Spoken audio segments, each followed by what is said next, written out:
Welcome to the Banker Lamp. Please enjoy the video. You start by inspecting the net closely.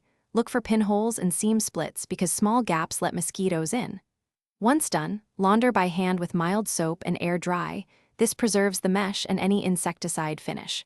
Next, select a solid mounting point, ceiling hook or frame, so the net won't sag. Make sure to repair tears immediately with a patch or fine thread. Otherwise, the net's barrier function is compromised and mosquitoes will find the weak spots. You now position and hang the net so it fully encloses the sleeping area. The goal is no gaps, no touches. Once hung, adjust height to leave about 10-20 cm gap between the mesh and your skin. This prevents mosquitoes probing through. Then tuck the bottom under the mattress, or use clips, magnets, or weights to form a continuous seal. Finally, check suspension anchors for stability.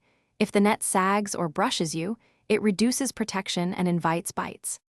You finish by committing to simple maintenance.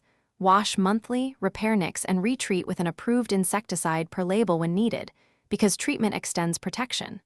Once clean and dry, fold loosely and store in a breathable bag, never damp and never sealed plastic, to prevent mildew. If you still get bites, inspect seams, tucked edges, and suspension points right away. A single overlooked gap is the usual culprit. If repairs don't fix it, relocate anchor. Thanks for watching. If this was helpful, leave a like and consider subscribing. See you next time.